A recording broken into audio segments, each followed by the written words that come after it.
Likutei Sichos, Chelik Chav Zayin, volume 27, the second Sicha for Parshat Tazria.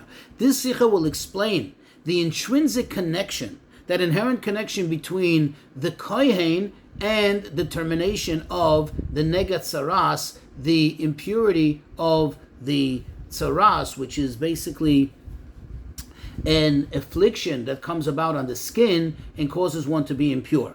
And an amazing and very, very practical directive lesson in life as to how our approach has to be, our attitude towards each and every Jew.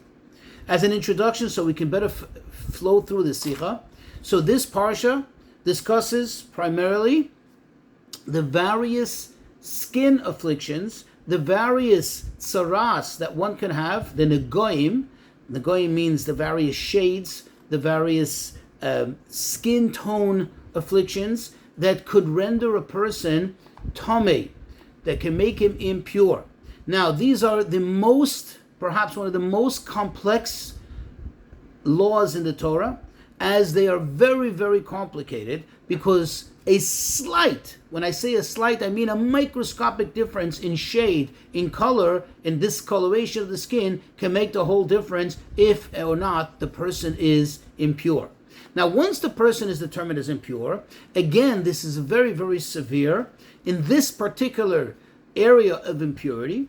As the person needs to now be isolated, the person has to be separated from everyone and from everything.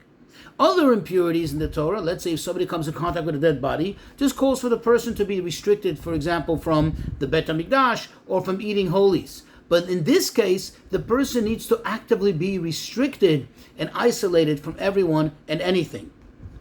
And he cannot have normal family life, and so on and so forth. So that's something to take note of, take into account. It's going to be crucial for the Sikha. Another thing to be familiar with, there's a concept called Gzerat HaKatuv. That means sometimes in discussing Jewish law, and in discussing sometimes even certain details or aspects of certain mitzvot, sometimes the Talmud does not have a reason for it, does not have any other source other than, quote, Gzerat HaKatuv, which means that this is like literally translated a biblical decree. This is what Hashem wants. And sometimes perhaps we don't even have a reason for it. There's no logic, there's no rationale, not even a biblical, a Torah rationale.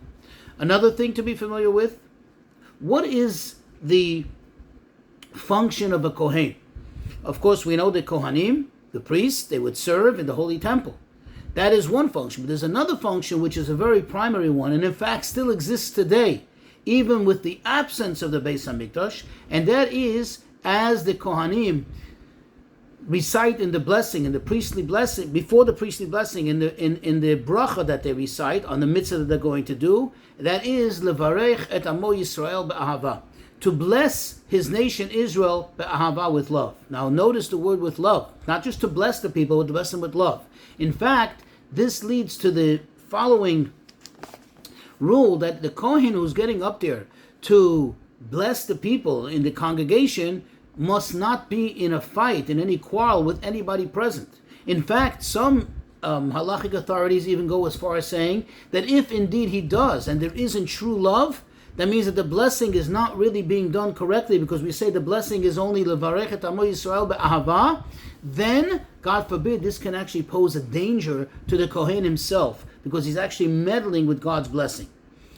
One more last point that we should be familiar with, which is well known, and that is that in general, the whole idea of tsaras, these afflictions, and that brings a person to become tamei, to become impure, and need to be isolated, the sages explain, typically would stem from the terrible sin of speaking lashon hara, speaking bad about others and bad-mouthing other Jews. This Hashem would make the person to be, since he was going to isolate others, he was going to cause a husband, a wife, a brother and brother, or friends to become isolated from one another by means of him speaking gossip about the other. So too, he himself should become isolated. So let's go into the Sikha. So, in reference to the impurity of negoyim, of these afflictions, there are two general rules. Number one, that the actual inspection, in order to make a determination if the person is indeed impure, must be done by one who is a chacham. Chacham literally means a wise person, but meaning an expert in the matter. Doesn't necessarily have to be a kohen. It has to be somebody who is well versed and trained in this particular area, and he's able to determine if that meets the exact criteria of the Torah to determine the person as impure. However, this brings us to the next point, the actual declaration, the actual determination, meaning the pronouncement that the person is indeed impure, that needs to be done by the Kohen. Even if the Kohen is not well versed and is relying exclusively on the opinion of the expert, which he needs to do. He can't just he can't just announce the person tamei or not if he's not tamei. But even if he's relying on him, he has to hear it from the expert. The expert, who's really the one who understands and knows whether the person is or not tamei, cannot make determination, cannot make the official pronouncement. But it's the Kohen who determines it by making the pronouncement that he's tamei, and later when the person becomes tahor, once again, when he becomes pure again after going through the process, the Kohen is the one who pronounces him as tahor. So in both stages, again, in short, we need to have the expert who understands the intricate details of the law, but on the other hand, it's the Kohen who actually makes the pronouncement, the announcement as to whether the person is or not pure. Of course, we need to have some insight into this, some clarification. Since at the end of the day, we're relying on the Kohen's words, on the expert's words, what role is the Kohen playing here? Why is it that Hashem made it that only the Kohen, only the priest, can be the one to make the actual verbal determination? And then again, why only in this type of tumah? We don't find such a phenomena in any other type of tumah that there should be one person who's the expert to make the determination, and only the Kohen, another person of a certain kind, is the one that should be able to make the determination. Now, of course, this falls in to the category of Gzerat HaKatuv, Gzeras HaKasuv. This is a biblical decree. This is God's will. And typically, if it's God's will, that means that there may not be a reason that we can comprehend. There may not be a reason that we know. However, as the Rambam himself explains, that even when the Torah gives us Gzeras HaKasuv, still it's our duty, and I would say also our privilege, to try to understand and to figure out the reason behind it, to figure out the rationale behind it, to the extent that the human mind could understand and appreciate, and typically and especially when this can lead us to enhance our Yirat Shamayim, our fear of Hashem, our service of Hashem.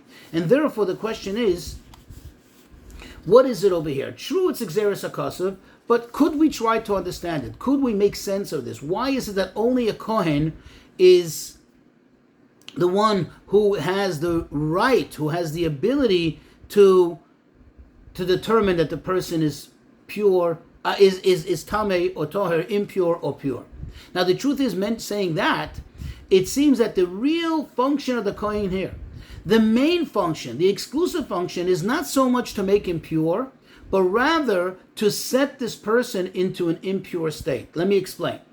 Because once the Kohen is coming back to make him pure, to declare him as he's okay now, and he's pure, and he can go back into society, that already is all still a derivative and a result of the original determination, of the original declaration. Because if the person was never tamei, they would never need to be declared now as tahor. So this goes back to saying that it seems that the main thing here is, the key here is that it's a kohen, it's a priest who can determine that one is impure. Later, it's already just like almost like a byproduct that he also has to come back to declare him as pure. But what is this about declaring a person impure that could only be done by a Kohen, even though the Kohen himself may not know all the intricate laws that apply, that are applicable? The answer is as follows. There's something very unique, as we stated in the introduction, in this particular type of tumah, in this particular area of impurity. And that is And it sets it apart from all other type of tumas. And that is, as the Torah says, Badad Yeshe b'chutz lanacha. He has to sit isolated outside of the camp. That means, first of all, he has to be isolated from the entire community. But moreover, he has to be isolated not just from the entire community, and he can hang out outside of the city limits together with likewise Mitzrayim, people who have the same level of Tumah. No, even Mechutz Lamachana, even, quote, outside of the camp, even outside of the city limits where he's isolated from society, even there he has to be Badad, he has to be sitting alone, he has to be isolated. And in a spiritual sense, says the Rebbe, in a very more esoteric sense, this is saying that the person is kind of like outside of the realm of spirituality, as if Chas v'Shalom, he is kind of locked out from being connected to Yisrael Goy Kodesh, to the holy nation. He's kind of like outside the realm of holiness. He's isolated, so to speak, from his own people, from his own essence. And this is where the Torah says that in order to establish something so severe, only a Kohen can do it. Why only a Kohen? Because a Kohen, his whole purpose is, as we said in the introduction, Levarech es Ama Yisrael be'ahava. The Kohen is about blessing people with love. The Kohen is about love. And as we know, as the Kohanim are categorized as the first Kohen, who's the ultimate example of what a Kohen is, Aaron HaKohen, Ish HaChesed, a person of the epitome of kindness. And this actually gives a lot of meaning and makes sense to the verse in Shoftim, in Chumash Devarim. If you look in chapter 21, verse 5, where over there it describes the function of the Kohanim. And Hashem says that in them, quote, I'm paraphrasing the verse, in them Hashem chose to serve Him and to bless in the name of Hashem, and according to them will be determined, will be decided all disputes and all afflictions. So you see that Hashem is making a connection between deciding chol nega, all afflictions, all tsaras, and blessing in the name of Hashem. That it's not two separate functions of the Kohen, but they're all in one verse. This is the essence of a Kohen. They all come together. A Kohen who can bless another Jew, be'ahava, with love, because being a Isha Chesed is the Kohen that if need be, he could be the one to determine, God forbid, if somebody needs to be pushed away, needs to be cast away temporarily. So, in other words, of course, the Kohen's determination cannot be determined based on his own love for another Jew or exclusively on his own level of kindness. Of course, you need to have the expertise. Of course, you need to have the knowledge of the expert to know if indeed the person is a candidate to be pronounced as Tameh. However, to actually, so to speak, pull that trigger, only a Kohen can do it. Because a Kohen feels the full weight and the seriousness of such a determination, and this will cause him to not leave any stone unturned, to cross every T and dot every I, to make sure that for sure indeed, this Jew is indeed impure, and when he's left with no choice, then he will make this determination. From this we have a special directive, a special lesson in life, a wonderful one. That when we see something that's not good by another Jew, you see another Jew who's not behaving well, or has perhaps their ways are corrupt as far as Torah is concerned, even if it's such a type of Jew that seems to indicate that he has no connection with Yiddishkeit, that he is not fit to be part of the Machane Yisrael, is not fit to be part of the Jewish camp. Tells us that the Torah tells us that even if you're well versed, even if you know all the criteria and you understand the criteria that it takes to make such a determination, the first thing you need to do before you could, or not the first and the ultimate thing you need to do before you can make such a determination, is examine yourself. Are you indeed a Ish HaChesed? Are you indeed full of Avas Yisrael, full of love for another Jew? And if Chas v'Sholem you're lacking any bit of love, of chesed towards another Jew, then if you make this determination, it's not a true determination. If you make a determination that this Jew needs to be cast away, needs to be pushed aside, then that is absolute sheker. It's falsehood. It's not consistent with the Torah. The only time you could make determination is if you are full of Avos Yisrael.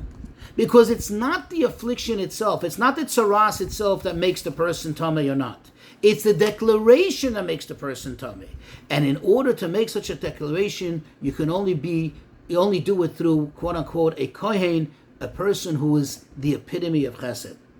And therefore, when you're not that, you shouldn't be making such determinations. Now, what happens if somebody is not on that level of love for another Jew? Here's where the Rebbe takes the verse and plays it homiletically on the person himself, meaning, so to speak, on the kohen or on the chacham himself.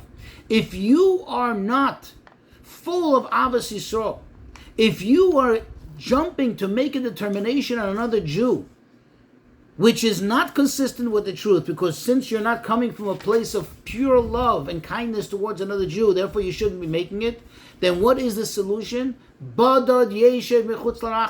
You should isolate yourself. You should, so to speak, isolate yourself until you learn, until you train yourself to look at another Jew with a good eye and to see the good in another Jew. And through this approach, says the Rebbe, through this ahavas chinam, then we totally do away with the whole idea of galus, as it is described in the Medrash, that when it says Hatzarua, the leopard, it actually refers to galus. So by taking away the root of the problem, we take away the problem itself.